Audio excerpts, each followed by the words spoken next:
So we've all been there at one time or another as a woman. There have been these moments where we knew something wasn't right and chose not to speak up, or we so desperately needed to ask for help, but we didn't know who or how to ask. Or maybe we were at the end of our rope and we were burnt out, but we didn't feel confident enough to say no, to stick up for our boundaries. We've all been there. And as women, for whatever reason, either subconsciously or consciously, we've all been raised to believe that a lot of these things are selfish, right? That sticking up for ourselves and our boundaries and saying no is selfish, or that speaking up in a situation where someone, maybe perhaps at least in our mind, has more authority over us is something that we shouldn't do. I want to share a very powerful real life story with you that's gonna create a bridge to completely change this for you in those situations where you're faced with either speaking up for yourself or staying quiet. And I want this story in those moments to give you an opportunity to pause and remember that not speaking out for yourself and what you believe in can hurt people. It can actually not help you not only serve others, but it can hurt others and it can hurt yourself. I want to help you understand why we do this as women. Why do we make this decision to show up this way? We're all born with this inner voice, with this intuition. There may be some women you look at that you're like, oh, they're so intuitive. They have this inner knowing. We all do. We all are born with that. And for some reason, somewhere along the way, we've been taught to not listen to this voice. We've been taught to quiet that gut feeling. So what's happened is this really incredibly powerful inner guide, this inner knowing, has become a whisper. And so through so many of the tools I share on this platform, one of my biggest goals is to help you get that voice back to a really powerful, loud, and clear being in your life so that you can take action from this place, because that's where we find our most feminine, soft power, grace, and knowingness. When we can continue to take action from this place, what that starts to look like is living a life out of our design rather than someone else's. Living a life that we choose rather than one that we have to run away and escape from and take vacations from. These tools can help us move from a state of stress, anxiety, feeling spread thin, maybe angry, resentful, lonely, to a state of more ease and calm and balanced and joy in our lives. Okay, so this information that I'm sharing in this video is taken from an excerpt out of the book Outliers by Malcolm Gladwell. If you have not read this book yet, I highly recommend it. It is such a good one. So in this book, Malcolm talks about the tragedy of Korean Airlines. And from the years of 1989 to 1999, Korean Airlines had 17 times the amount of plane crashes as all other airlines. Now, something really interesting about this is that all the pilots in these crashes were in impeccable health. The planes were in great condition. In a lot of cases, the weather was just fine, yet these planes crashed. Hundreds of people were injured or died. And when people were looking at these situations initially, it made no sense why these crashes happened. So why all the crashes? What's so incredible about this is the reason for the crashes is going to be something that you can so relate to as a woman. And the tools that I'm going to share in the video after this story, again, are things that are going to bridge the gap so that when we're in these moments, these situations where we have chosen in the past to not listen to our intuition, to not speak up for ourselves, and instead of following our gut, we follow someone else's choices, we follow someone else's voice, or we follow them just out of embarrassment or not being comfortable. It's going to change that. It's going to create a different fork in the road and a different story for us. What happened upon further research in all of these crashes is that when the black box audio was pulled from the planes, the co-pilot did not convey a sense of emergency in certain situations or urgency to the pilot, or the pilot did not convey a sense of urgency or emergency to air traffic control. What do I mean by that? I'm going to actually play a clip in here where you can actually hear part of the audio. In this particular situation, in this plane, the plane was running out of fuel. Now, what Malcolm says in the book is that basically anytime a plane is landing, the fuel is low, and so air traffic control wouldn't take that as a sense of urgency. Also, you can hear the tone in the pilot's voice. It does not sound like an emergency. Executing a mass approach of Anchor 052 Heavy. Miami 052 Heavy, Roger. Probably maintain 2000, turn left heading 180. Have a maintain 2000, 180 heading. All right, Charlie, we're working. Reactors in a right turn. Miami 052, you're making the left turn, correct, sir? That's right, to 180 on the heading, and we'll try once again. We're running out of fuel. Okay. Okay, we got Avianca on the mist. Yep, got that. Harvard 2, 180. American 40, heavy. Approach Avianca 052 Heavy. We just missed the mist approach, and we're maintaining 2000. 1000. Avianca 052 Heavy, New York, good evening. Climb maintain 3000. We're trying to maintain 3000, and we're running out of fuel. Okay, fly heading is 080. Right. So. Heading 070, Avianca 052 Heavy.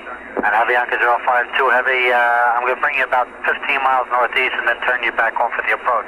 Is that fine with you and your fuel? I guess so. Thank you very much.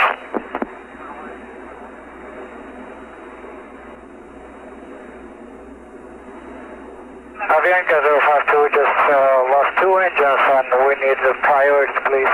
Avianca 052, turn left heading 250, intercept the localizer. Roger. Avianca 052, you have enough fuel to make it to the airport?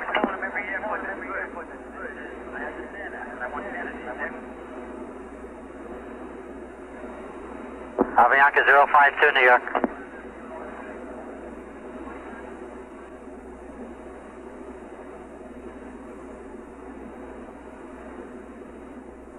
Avianca 052, radar contact lost.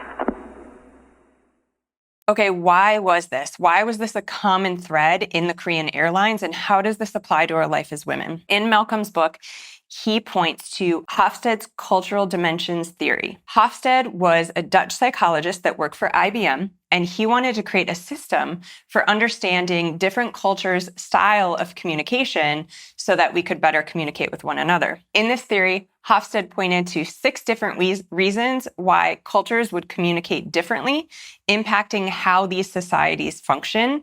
And I'm going to relate this to how we have operated for so long as women and how and why we can change that. In the Korean Airlines pilots and co-pilots, upon further examination, what was found is that according to Hofstede's system, they had what's called a high power index. What does this mean?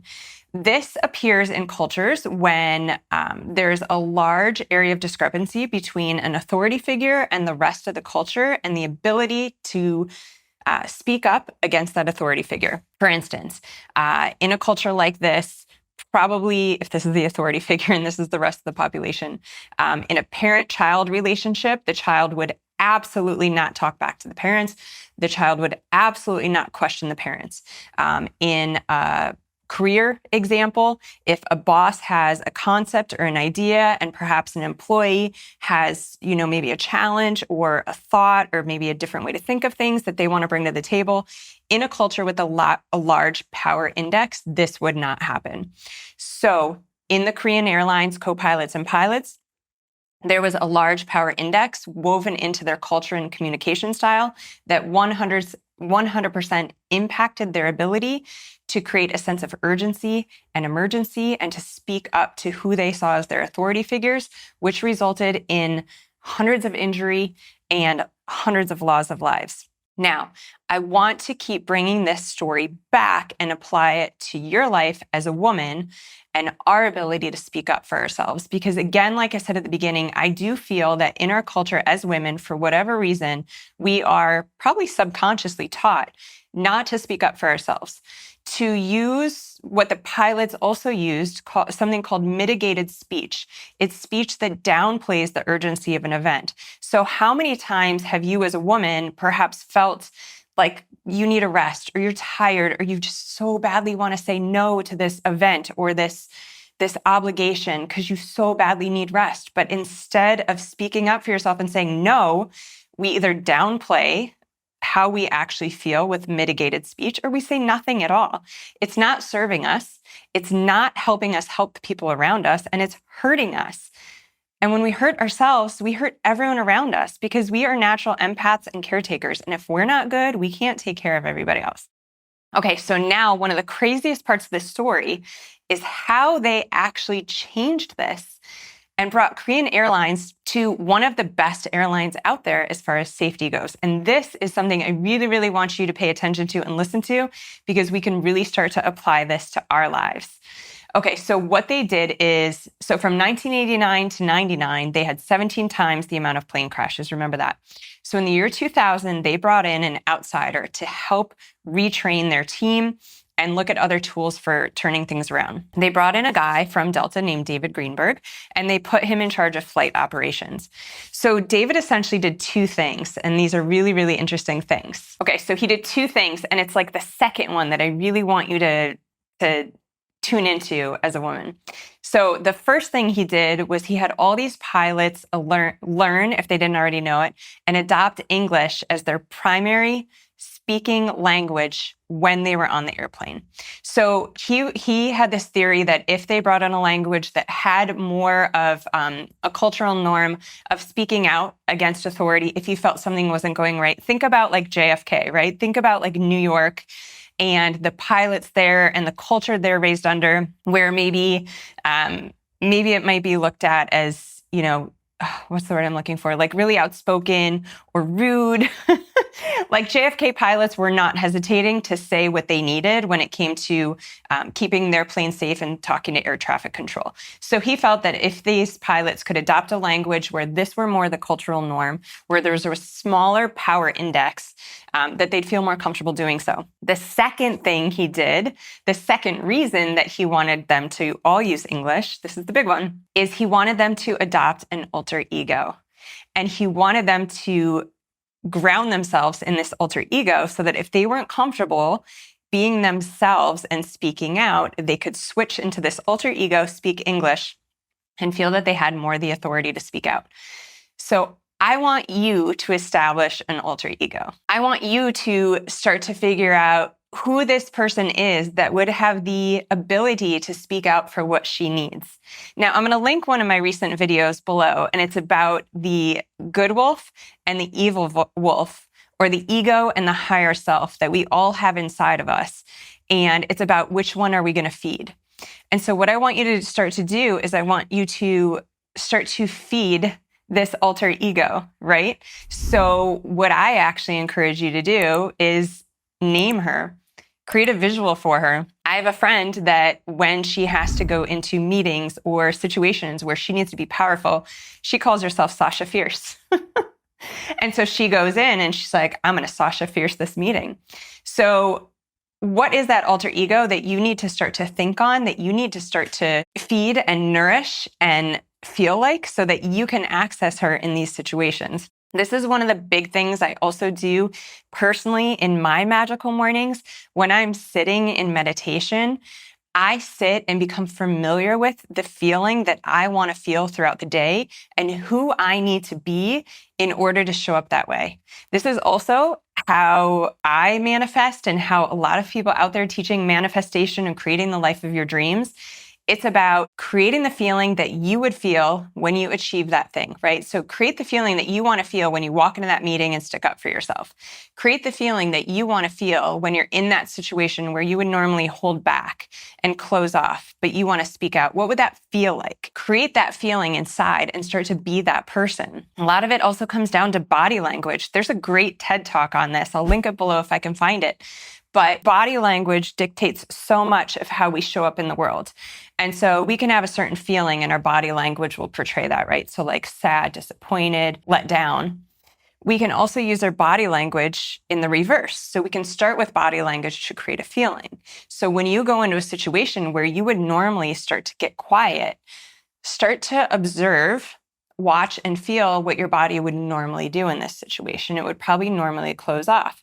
So even if you do nothing else in this situation, maybe there's a family member, maybe it's someone at work. Next time you're in this situation, simply do one thing. Don't even worry about what you say or don't say, but switch your body language. Stay more open, stay more grounded, stay more powerful. This is how we start to shift this cultural norm. The other really cool thing, going back to David Greenberg and what he did for these pilots, I'm going to read this from the book. He believed that if the Koreans were honest about where they came from and they were willing to confront those aspects of their heritage that didn't suit the aviation world, they could change. So if we simply start to notice and observe and realize that we've been doing this for a long time, that it isn't serving us, and simply just start to catch yourself when you're doing it so it becomes conscious instead of subconscious. If they were honest about where they came from and were willing to confront those aspects, they could change. So if we can be honest about how we've been showing up that's no longer serving us or those around us, that is the first step in changing. It's observing, it's using body language, it's creating that alter ego, and then it's every single day feeding her, nourishing her. Go back to my video on the good wolf versus the evil wolf and how we choose throughout each and every single aspect of our day to feed one or the other. Which one are you feeding? Which one are you feeding when you wake up? Which one are you feeding with the first thing you do in the morning? So if you want to step into your Sasha Fierce, but the first thing you do in the morning is you're getting on your emails and you're feeling defeated and controlled and pushed around and told what to do, well, that's not going to be the way that you feed your Sasha Fierce, right? The way to feed Sasha Fierce, your alter ego, is to wake up and to sit in meditation and ground yourself and think about how you want the day to go. Maybe participate in some breath work. Get your nervous system into a state of calm so that you can respond rather than react. These tools are so incredibly powerful. I hope that in sharing this story, this crazy story about how one of the most dangerous airlines turned around and became one of the safest, can help remind you in every single one of these situations that you come across throughout your days, throughout your life, that you have a choice. And sometimes at the beginning, the biggest part of making that change is in the power of the pause. So simply in pausing in that moment, and like I said, being conscious and observing what's going on and starting to realize that you want to do things differently, and then being willing to do the work and incorporate the tools. And these are all tools that I share across my platform in every video. These are things that I want you to have access to for free. The more tools that we have in our toolbox, the more easy it's going to be to make these choices and changes in every situation in our lives. Lastly, I want to share one of my all-time favorite free tools with you. It's my online book club for women. This is a community of women who are dedicated to creating deeper connections with ourselves, with our Sasha Fierce, and with other women that are wanting to do the same. Each month, I suggest a book for what I call our Best Friends Book Nook. And every time I bring a book to the club, it's a book that's about empowerment. It's a book that's going to share tools that help you feed your good wolf, that help you step into your Sasha Fierce, that help you become more present and grounded in who you are and who you want to continue to be or who you want to start to shift to be. So I'm going to put the link below. We read a new book every month. We have one online Zoom each month, and everything else we just kind of do on our own. I pick short enough books that if you read about 10 pages a day, which is an incredible morning and night ritual, it's a great way to replace perhaps what you're currently doing, if it's emails or social media or the news. And then we gather and we go over these concepts and these tools taught in these books and how to apply them into our lives as women. So I would love to see you there. I really hope that the story meant a lot to you and brought about some really important, maybe like a visceral change, because you can think about this horrible tragedy that happened to so many and use that unfortunate event or unfortunate events as leverage, that not speaking up for ourselves and what we believe in and what we know needs to happen can not only hurt ourselves, it can hurt everyone around us. And the reverse of that, the way more fun part, is that when we do stand up for ourselves, when we do say no, when we stick up for our boundaries, when we voice what we need, what we want, what we believe in, and what we deserve, we not only help ourselves, but then we can truly help everyone around us.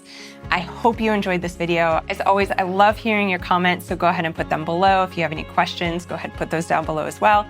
If you enjoyed this video, go ahead and throw a like. I know when you were listening to this, there's someone that popped into your life that can benefit from this story and applying it into their lives. So go ahead and click that share button and send it their way. And make sure you subscribe so you don't miss any future episodes. I've got some great things coming up.